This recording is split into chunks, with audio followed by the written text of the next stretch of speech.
Next speaker will be Scott Henry, detective for the, correction will be Krista Deats, the district attorney.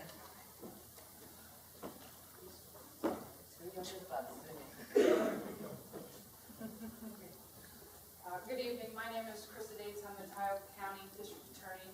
I am joined this evening by my detectives. We are here tonight not only to answer any questions that you may have, address any concerns that come along with those as well, but we are here because we fight this drug problem, the county drug problem, every day just as you do. We fight the fight. We battle all the battles every day. We see the same things you do in the community, and we are here basically tonight. I'm going to just take a little time to inform you of some new programs and some new ideas that we are implementing in the district attorney's office, and then I will let Scott take a turn and he can grab the mic for a minute. Throughout my time as district attorney, we have or are in the process of implementing a few new things to help combat this problem that we have here in the county.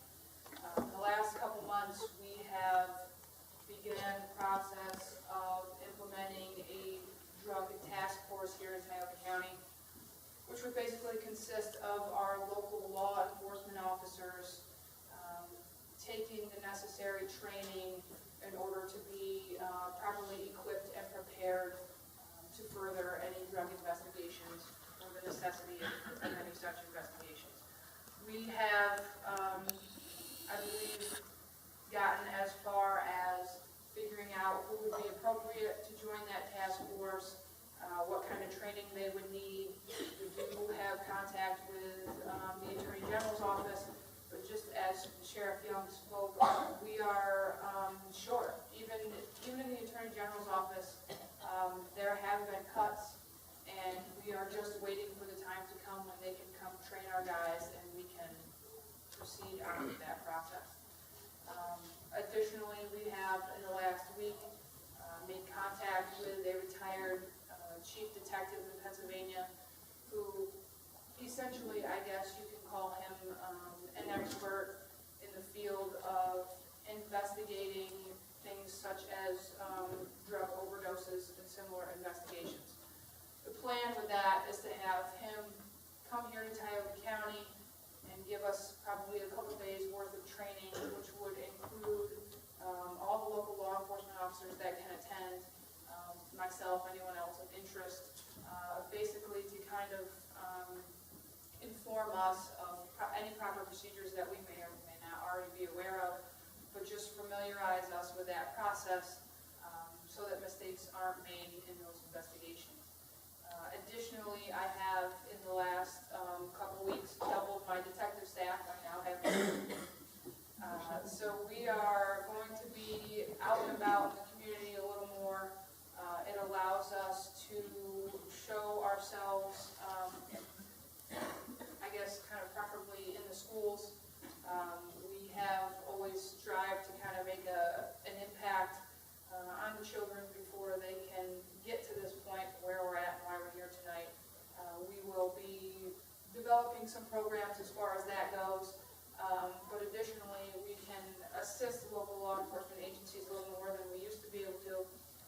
We can perform our own investigations if need be, and that will just add to the problems that we do face here as far as numbers for our officers here in Tioga County. So that's just a few of the things that we have been working on recently to try to help with the problem.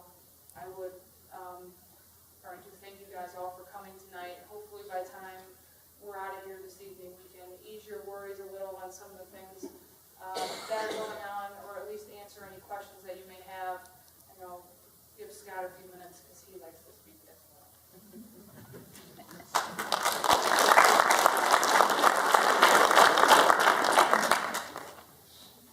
Good evening, everyone. How are you?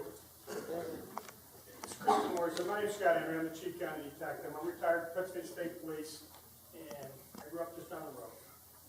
And I'm going to ask you a question. I pretty much know the answer, but who's frustrated? Raise your hand. Well, I'm frustrated.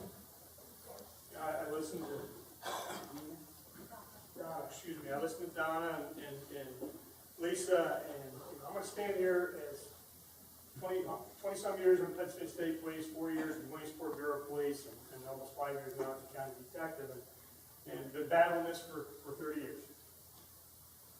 And I also speak, and I normally don't do this, speak in a private sense, I listen to Donna talk about some of the issues with the addiction, and certainly Pam, and I've met Pam, and my heart breaks. My family is not immune from this. We've battled this issue at home, in the sense of our family, and it's very frustrating. Could you speak into the mic so we can hear you? Better? Good? Yeah, better. As I was saying, I've battled this from a family context also. And as a Pennsylvania State Trooper, I felt, whatever comes, I can deal with. Well, that's one of the biggest battles that I've ever waged. I'm not going to stand here and say who it was in the family, but it's an ongoing process. As Donna said, and the patience is huge. The enabling. I listened to the enabling aspect. Guilty of that. When Lori called and said, "Come on up here and talk about some of the things we've done and some of our concerns," a lot of it's been touched on.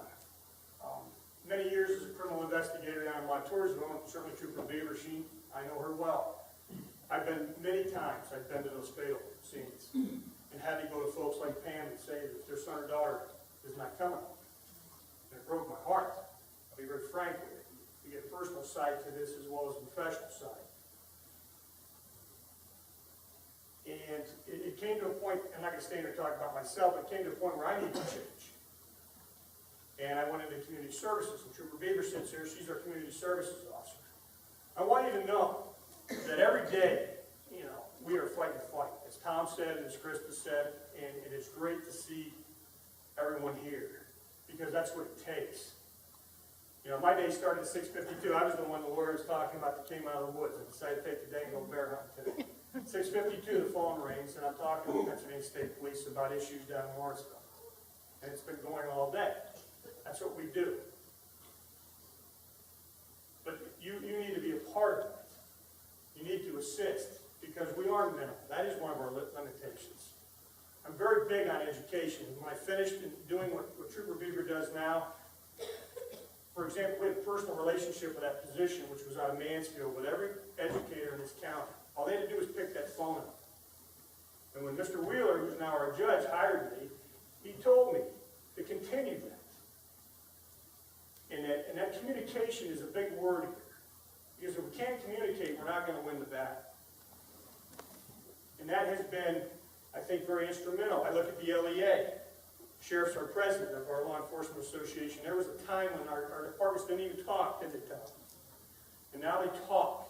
I went to a meeting last week. Matt sits here, Amber sits here at the hospital. And there are multiple groups represented, from the hospital to Harbor to Concern. And the communications that took place in those 2 hours were huge. You agree, Matt? And there were things that I learned that day after 30 years that I didn't know. And we need to do that. We need to be educated not only from our side, but certainly from the side of the community. And I look at Trooper Beaver, and one of the things that we have done is the Camp Cadet program. Who's heard of Camp Cadet in this audience? Fair amount of you. We've had hundreds of kids go through that program, and part of what we teach and preach is drug prevention. That's something law enforcement has done for our area, and we're continuing to do. Trooper Beaver is now our director. I step back. It's time for young blood. But you need to support that.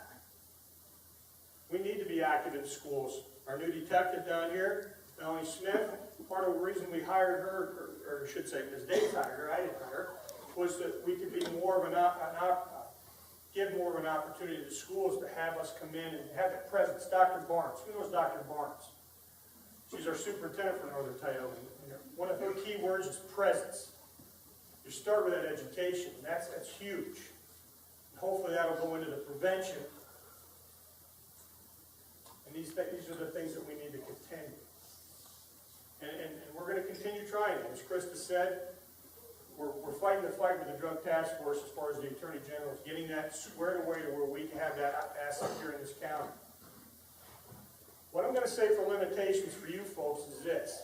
I'm one voice, they're one voice. This problem is nationwide. It's the worst I've ever seen in my 30 years in the heroin. But we also have a huge meth aspect here in this area also that we need not forget about. For example, Captain Young, he's our state police troop commander for this area. He's Trooper Beaver's boss. Every time I see Dave, the first thing out of his mouth is, I don't have men. I don't have manpower. And I'm always preaching we need more people up here. I'm preaching that to the Attorney General's office. Nothing stops you or prevents you from getting on the phone and talking to your legislature at Harrisburg and fighting that fight with me. Because we need it. Those are some of the things that I wanted to bring forth today. And again, I'm glad that you're here, and that pleases me very much. Thank you.